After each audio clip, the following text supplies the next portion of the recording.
Welcome to the College Connection podcast, a podcast presented by the College of Registered Nurses of Newfoundland and Labrador.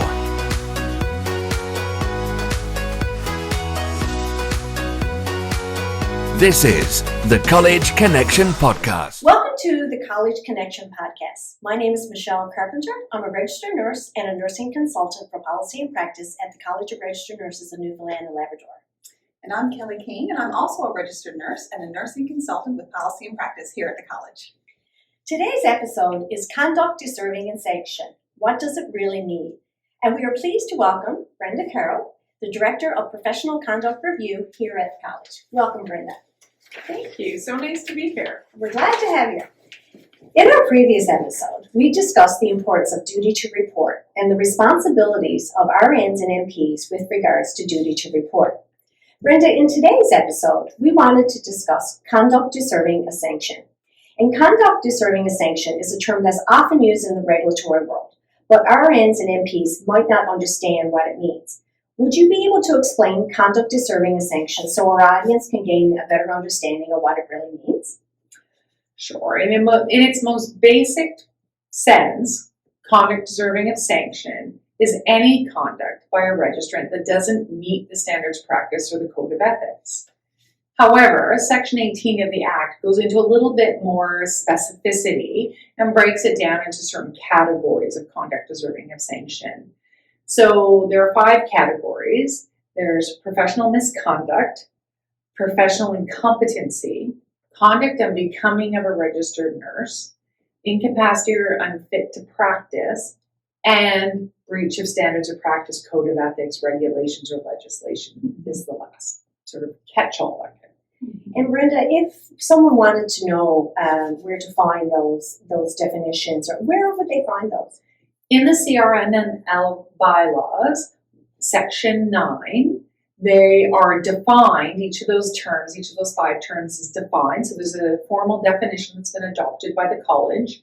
And then in the appendices to the bylaws, there's some actual examples of things and conduct that would fall into each of those categories to make them a little clearer. Okay, thank you.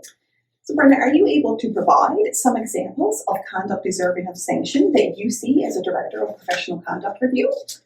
Sure. I think the most obvious one that people would consider or think about would be professional incompetency. So obviously that's your skills, knowledge, and ability as a registered nurse. So that would be critical thinking, think of your nursing process, your assessment, your plan, your prioritization, your implementation, and that kind of thought process. So your knowledge, skills, abilities, your clinical skills, those things people think about as what you do as a nurse. That would be incompetency. So, and of course we have entry into practice, levels of competency. We have standards of practice that outline what registered nurses are expected to be able to do as a registered nurse when they enter into practice. That's your guide, right? That's the minimum of what you need to be able to do to practice safely, competently as a registered nurse. You need to meet those standards. So that would be competency. Then we have professional misconduct. So professional misconduct is the stuff you do in the workplace that isn't necessarily your clinical skills, abilities, and your judgment. So those are things like breaches of confidentiality, right? Sure. Those kind of more the way you conduct yourself in the organization rather than the way you practice necessarily clinically. And so the way you interact with your colleagues, the way you communicate with your colleagues, are you respectful? Are you rude? Are you cognizant of diversity, equity, and inclusion? Those kind of things fall into that professional misconduct piece. If you're not meeting the expected standards in those kind of areas, that's where a complaint would fall into that kind of group.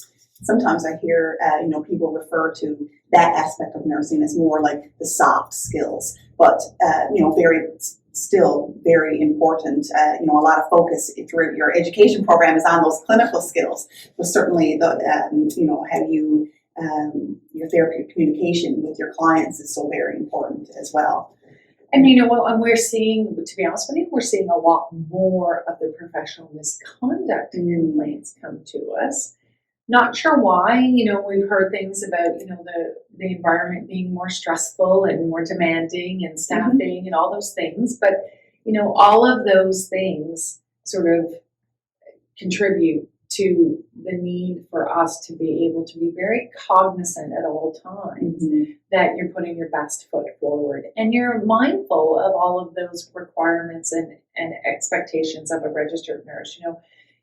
It's simple sometimes or to inadvertently share a piece of information that you didn't intend to, even if you thought you were saying something to someone and not disclosing an identity by process of elimination. They may know very well who you're speaking with. I mean, especially here in Newfoundland, we're actually a fairly small community in a big geographic area, but there's not always more than 1 or 2 degrees of separation.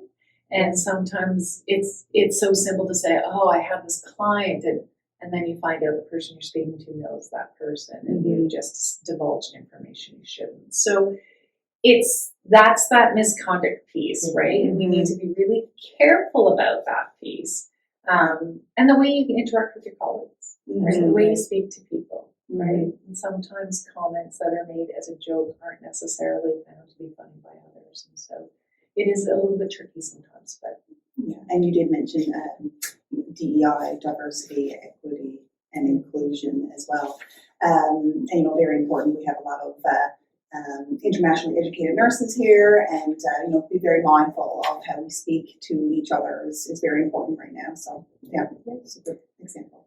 Yeah, and then I probably closely related to that is conduct unbecoming, and the difference between conduct unbecoming and professional misconduct is the conduct unbecoming is usually happening outside the workplace.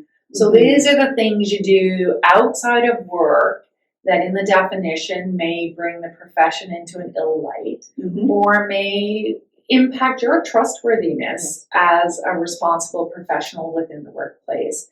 So things that might fall into this, for instance, are convictions for criminal offenses, that kind of outside the work conduct that, social media, right? The things that you're putting on social media, if they're controversial or inappropriate, those are the kind of things that outside the work, some people feel that there's a very, solid line between what they do at work and what they are permitted to do or what's appropriate to do in their professional or personal lives. And there's a very black and white division there. Not so, according to the courts. So there's some things that are very clearly acceptable, and there's things that are very clearly not, and there's a very large gray area in between sometimes. So it's that outside the work conduct that is conduct unbecoming. Yeah, and Brenda, you mentioned that trustworthiness too as a important point, because as registered nurses and nurse practitioners, we are in that position of public trust, and upholding that public trust is a responsibility that carries over from the workplace right into our everyday lives. And we often say in our education sessions with RNs and MPs, we have to be mindful of our actions because they not only impact you as an individual registered nurse or nurse practitioner, but also the nursing profession because, we're there for public protection and the public trusts us to provide safe and competent and ethical care. So we need to be mindful when our behaviors might impact that perception. So,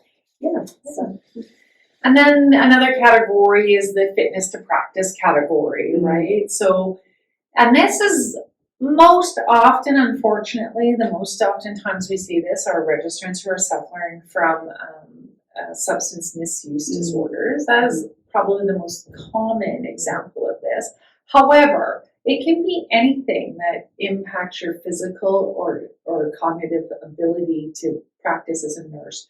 So it could be cognitive decline, it could be an illness, it could be a physical illness, it could be, a number of things, anything that impacts your ability to actually fulfill the role of a registered nurse in your practice could, if you can't continue to practice at a safe, competent, and ethical level, then you need to sort of step back and be mindful of that. And if you don't, it can open you up to an allegation for sure. And it's really interesting when you talk about fitness to practice, because I think it's something that people are more aware of. And even now with our nursing students, when we go in to speak in the first year, the nursing educators have asked us to address fitness to practice and explain what that means from the regulator perspective. So, it's interesting that is one of the, I guess, examples of conduct deserving of sanction when there's the registrant is not fit to practice. So. And it can be something that's, permanent and longer lasting. It can also be a one-off situation, right? Like, I saw a meme on social media that said, "Oh, my generation, we, partied till 5 a.m., went home, slept for an hour, rolled into work with a, da-da-da-da. Nowadays, everybody's calling in sick." Well, you know what? Not saying you should go out and party and call in sick the next day, but I'm saying if you, for whatever reason, on the morning of a work shift, feel like you're not in a position to be able to fulfill your role and responsibility safely, competently, ethically for any reason. Maybe you had a crying baby up all night and you haven't got a wink of sleep and you're exhausted. There's a lot of pressure not to call in sick. There's a lot of pressure not to let your team down. There's a lot of pressure to not have that absenteeism issue, right? Or whatever it is, last minute sick calls, those kind of things. But don't put your own license at risk and by going to work when you're not in a position to function at your best. Absolutely. So, Brenda, what are some suggestions for RNs and NPs to avoid the common pitfalls that may lead to conduct deserving of sanction? Well, unfortunately, we have the Act sets out a few times where certain things have to happen or not happen. And if we don't follow the rule in the legislation, it's an automatic allegation. So, and a lot of registrants aren't aware of them. So, for instance, if you are convicted, not charged, but convicted of any criminal offense, you have to report that to the college immediately. Immediately. Doesn't necessarily mean we're going to do anything about it. Sure. It depends on what the issue is. But you have to report it to the college. And if you fail to do so, then there's an allegation for failing to report your criminal conviction to college.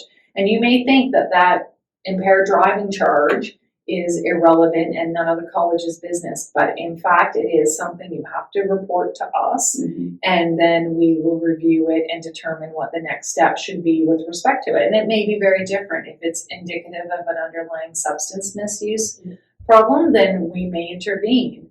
We will intervene in that case. If it's a one-off, then there's a process that will be followed, and it's up to the complaints committee to determine what the next steps would be on those. But they have to be reported.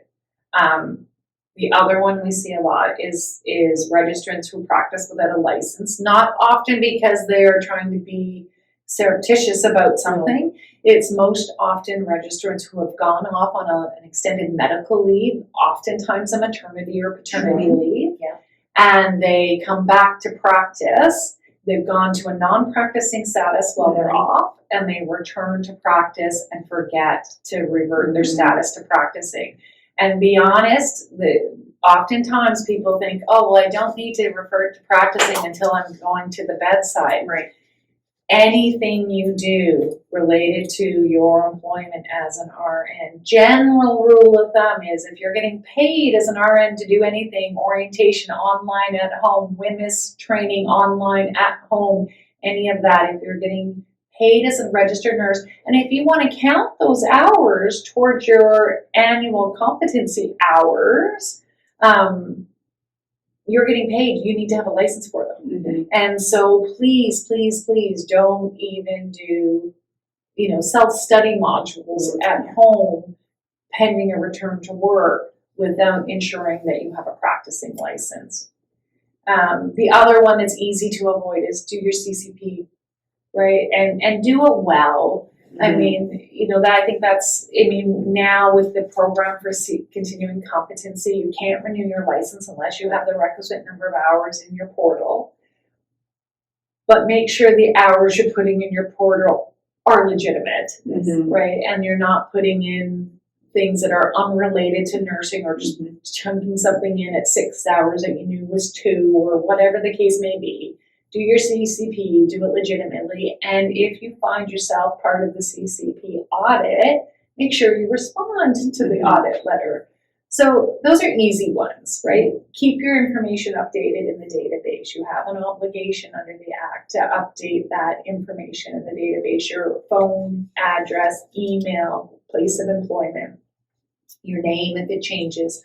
Those things have to be updated within 30 days of change. So make sure you keep those updated. Brenda, you mentioned notifying the college if you are convicted of a criminal offence immediately. So that's different than that's not within the 30 days, right? No, that's okay. immediate. Immediate. Okay.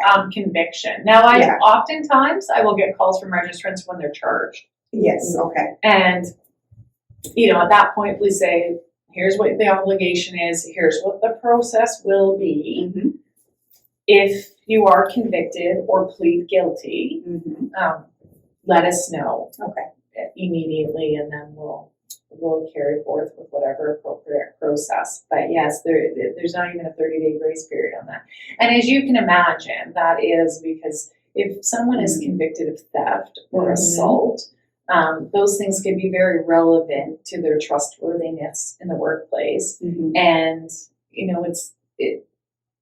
it's a question as to whether or not we would have to take some kind of steps very quickly to ensure the safety of the clients and the patients. Yes, of course, because we're working with vulnerable populations, of course. Yeah.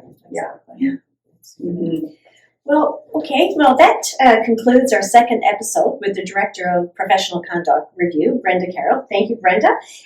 It's been a pleasure having you with us. And thanks to our audience for tuning in for today's episode, Conduct Deserving of Sanction, What It Really Means. Stay tuned in the coming weeks for the next episode with Brenda, Social Media, What RNs Need to Know. This has been a presentation of the College of Registered Nurses of Newfoundland and Labrador.